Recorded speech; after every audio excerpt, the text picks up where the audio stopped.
남성 어르신들, 혹시 밤에 소변 때문에 자주 깨시나요? 소변 줄기가 약해지셨나요? 나이 들면 다 그렇지 뭐 하고 넘어가시나요? 이게 전립선 비대증입니다. 50대 남성의 50%, 70대 남성의 70%가 겪는 흔한 병입니다. 방치하면 소변이 아예 안 나오는 급성요폐가 올 수 있습니다. 응급실에 가서 도뇨관을 넣어야 합니다. 신장도 망가질 수 있습니다. 하지만 조기에 발견하면 약으로 충분히 관리할 수 있습니다. 오늘 이 영상 끝까지 보시면 전립선 비대증의 증상과 치료법, 그리고 생활 속 관리법을 정확히 아시게 될 겁니다. 실제로 있었던 일입니다. 68세 할아버지께서 3년 전부터 밤에 소변 보러 일어나는 횟수가 늘었습니다. 처음에는 한 번이었습니다. 나이 들면 그럴 수 있지 하셨습니다. 1년 후에는 2번, 또 1년 후에는 3번, 4번으로 늘었습니다. 잠을 제대로 못 주무셨습니다. 낮에 피곤했습니다. 소변 줄기도 약해졌습니다. 시원하게 안 나왔습니다. 소변을 다 보고 나서도 남아있는 느낌이었습니다. 그래도 조금 불편한 정도지 뭐 하고 참으셨습니다. 어느 날 갑자기 소변이 전혀 안 나왔습니다. 배가 불러오고 아팠습니다. 응급실로 갔습니다. 급성 요폐였습니다. 도뇨관을 넣어서 소변을 빼냈습니다. 의사 선생님은 말씀하셨습니다. 전립선 비대증을 방치하신 결과입니다. 진작 오셨으면 약으로 관리할 수 있었는데 이제는 수술을 고려해야 할 수도 있습니다. 전립선이 뭔지 알아야 합니다. 전립선은 남성에게만 있는 기관입니다. 방광 바로 아래에 있습니다. 호두알 크기입니다. 전립선 한가운데로 요도가 지나갑니다. 전립선은 정액의 일부를 만듭니다. 나이가 들면 전립선이 커집니다. 커진 전립선이 요도를 누릅니다. 소변 보기가 어려워집니다. 왜 전립선이 커질까요? 정확한 원인은 아직 모릅니다. 하지만 나이와 남성 호르몬이 관련 있습니다. 나이가 들면서 호르몬 균형이 변합니다. 전립선이 자극을 받아서 커집니다. 유전도 영향을 줍니다. 아버지가 전립선 비대증이 있으면 아들도 생길 가능성이 높습니다. 전립선 비대증의 증상을 정확히 알아야 합니다. 크게 2가지로 나뉩니다. 저장 증상과 배출 증상입니다. 저장 증상은 소변을 저장하는데 문제가 생기는 겁니다. 첫째, 빈뇨입니다. 낮에 8번 이상 소변을 봅니다. 2시간에 한 번씩 화장실에 갑니다. 둘째, 야간뇨입니다. 밤에 2번 이상 일어나서 소변을 봅니다. 3번 이상이면 심각한 겁니다. 수면을 방해합니다. 셋째, 급박뇨입니다. 갑자기 소변이 마려워서 참기 힘듭니다. 화장실에 빨리 가지 못하면 실수할 것 같습니다. 넷째, 절박성 요실금입니다. 화장실에 가기 전에 소변이 나옵니다. 배출 증상은 소변을 배출하는데 문제가 생기는 겁니다. 첫째, 약한 소변 줄기입니다. 소변이 약하게 나옵니다. 예전에는 힘차게 나왔는데 이제는 똑똑 떨어집니다. 둘째, 소변 시작이 어렵습니다. 화장실에 서서 한참을 기다려야 나옵니다. 힘을 줘야 나옵니다. 셋째, 소변이 중간에 끊깁니다. 나오다가 멈췄다가 다시 나옵니다. 넷째, 잔뇨감입니다. 소변을 다 봤는데도 남아있는 느낌입니다. 시원하지 않습니다. 다섯째, 소변이 2줄기로 나옵니다. 일직선으로 안 나가고 갈라집니다. 여섯째, 배뇨 후 방울방울 떨어집니다. 소변을 다 보고 바지를 올렸는데 또 나옵니다. 증상의 심각도를 자가 진단하는 방법이 있습니다. 국제전립선 증상 점수표입니다. 7가지 질문에 답하세요. 소변을 본 후 시원하지 않고 남아있는 느낌이 얼마나 자주 있습니까? 소변을 보고 2시간 이내에 다시 소변을 보는 경우가 얼마나 자주 있습니까? 소변 줄기가 끊겼다 다시 나오는 경우가 얼마나 자주 있습니까? 소변을 참기 어려운 경우가 얼마나 자주 있습니까? 소변 줄기가 약한 경우가 얼마나 자주 있습니까? 소변을 시작하기 위해 힘을 주어야 하는 경우가 얼마나 자주 있습니까? 밤에 잠을 자다 소변을 보기 위해 몇 번이나 일어납니까? 각 질문에 0점 전혀 없음에서 5점 거의 항상까지 점수를 매깁니다. 7번 문제는 0번 0점부터 5번 이상 5점까지입니다. 총점이 0에서 7점이면 경증입니다. 생활관리만 해도 됩니다. 8에서 19점이면 중등증입니다. 약물 치료를 고려해야 합니다. 20에서 35점이면 중증입니다. 적극적인 치료가 필요합니다. 전립선 비대증을 방치하면 어떻게 될까요? 정말 심각한 문제들이 생깁니다. 첫째, 급성요폐가 옵니다. 갑자기 소변이 전혀 안 나옵니다. 방광이 가득 차서 배가 불러옵니다. 엄청나게 아픕니다. 응급실에 가서 도뇨관을 넣어야 합니다. 요도로 관을 넣어서 소변을 빼냅니다. 정말 고통스럽습니다. 둘째, 방광 결석이 생깁니다. 소변이 방광에 계속 남아있으면 결석이 생깁니다.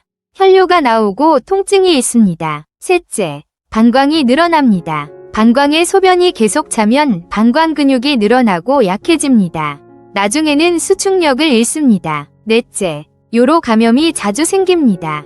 잔뇨에 세균이 번식합니다. 방광염, 신우신염이 반복됩니다. 다섯째, 신장이 망가집니다. 소변이 역류해서 신장으로 올라갑니다. 수신증이 생깁니다. 신장이 부어서 기능이 떨어집니다. 만성신부전이 올 수 있습니다. 여섯째, 삶의 질이 크게 떨어집니다. 밤에 잠을 못 잡니다. 낮에 피곤합니다. 외출이 두렵습니다. 화장실 찾느라 불안합니다. 우울증이 생깁니다. 그럼 전립선 비대증은 어떻게 치료할까요? 경증일 때는 생활관리만으로도 충분합니다.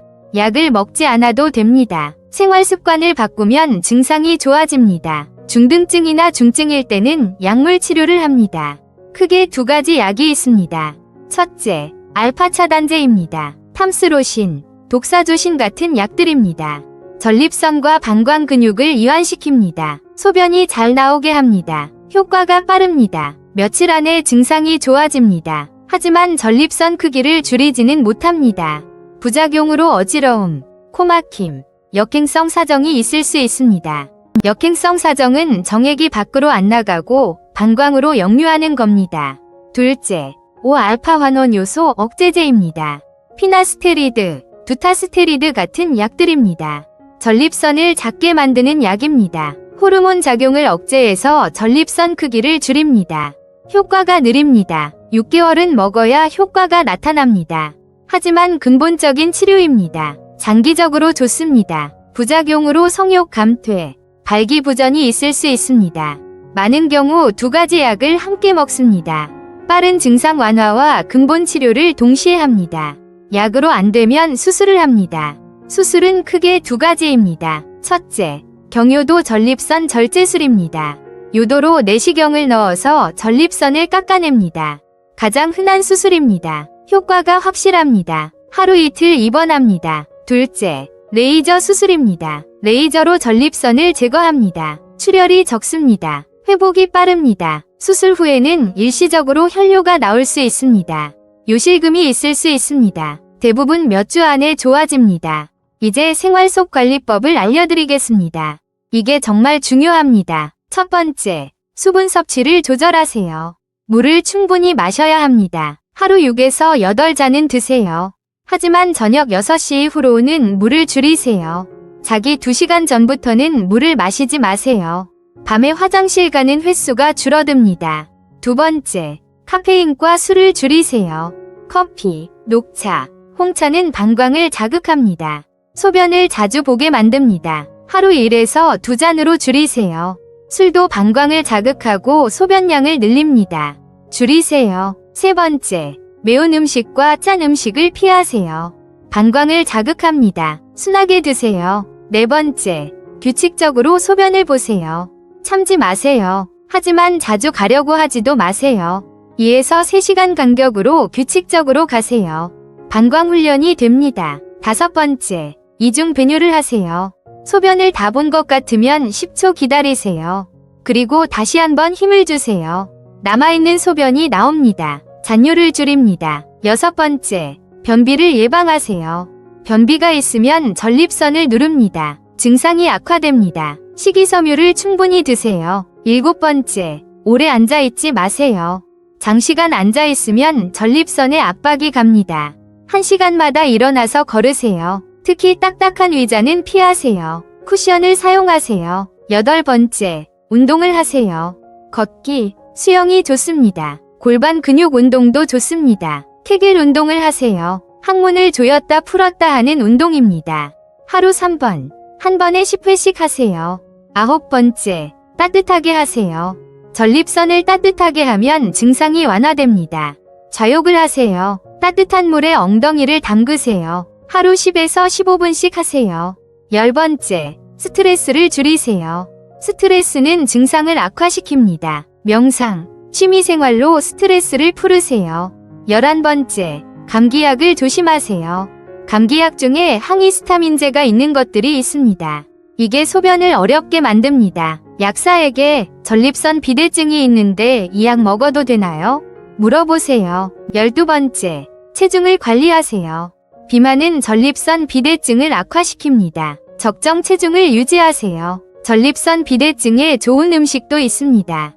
토마토가 좋습니다. 라이코펜이 많습니다. 전립선 건강에 도움이 됩니다. 토마토 주스, 토마토 소스를 자주 드세요. 호박씨가 좋습니다. 아연이 많습니다. 간식으로 드세요. 녹차가 좋습니다. 항산화 성분이 있습니다. 하지만 카페인이 있으니 적당히 드세요. 등푸른 생선이 좋습니다. 오메가3가 염증을 줄입니다. 견과류가 좋습니다. 특히 호두, 아몬드가 좋습니다. 소팔메토라는 건강기능식품도 있습니다. 전립선 건강에 도움이 된다고 합니다. 효과는 사람마다 다릅니다. 시도해볼 수는 있습니다. 하지만 약을 대신할 수는 없습니다. 언제 병원에 가야 할까요? 첫째, 밤에 2번 이상 일어나서 소변을 보면 병원에 가세요. 야간뇨가 있으면 치료가 필요합니다. 둘째, 소변 줄기가 눈에 띄게 약해지면 병원에 가세요. 셋째, 소변을 시작하는데 시간이 오래 걸리면 병원에 가세요. 넷째, 소변을 봐도 시원하지 않으면 병원에 가세요. 다섯째, 소변에 피가 섞여 나오면 즉시 병원에 가세요. 전립선암일 수도 있습니다. 여섯째, 소변이 전혀 안 나오면 즉시 응급실로 가세요. 급성 요폐입니다. 일곱째, 50세 이상이면 증상이 없어도 검진을 받으세요. 1년에 한 번 전립선 검사를 받으세요. 병원에서는 어떤 검사를 할까요? 먼저 증상을 물어봅니다. 증상 점수표를 작성합니다. 직장 수지 검사를 합니다. 의사가 항문으로 손가락을 넣어서 전립선을 만져봅니다. 크기, 딱딱함을 확인합니다. 소변 검사를 합니다. 감염이나 혈뇨가 있는지 봅니다. 혈액 검사를 합니다. PSA 수치를 확인합니다. PSA가 높으면 전립선암을 의심합니다. 초음파 검사를 합니다. 전립선 크기와 잔뇨량을 측정합니다. 요속 검사를 합니다. 소변 나오는 속도를 재는 검사입니다. 전립선 비대증과 전립선암을 구분해야 합니다.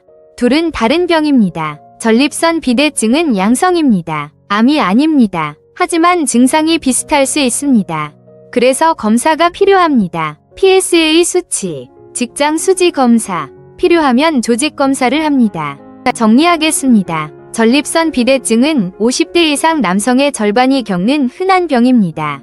증상, 밤에 2번 이상 소변, 약한 소변 줄기, 소변 시작 어려움, 잔뇨감, 급박뇨, 합병증, 급성 요폐, 방광결석, 요로 감염, 신장 손상, 치료.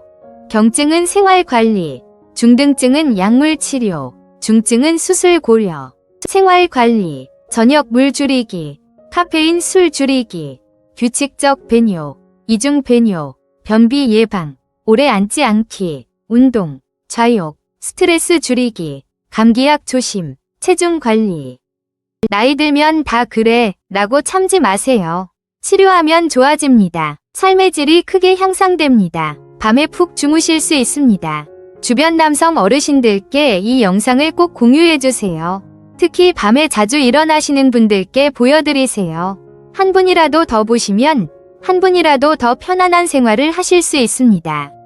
여러분 모두 건강하시기를 바랍니다. 감사합니다.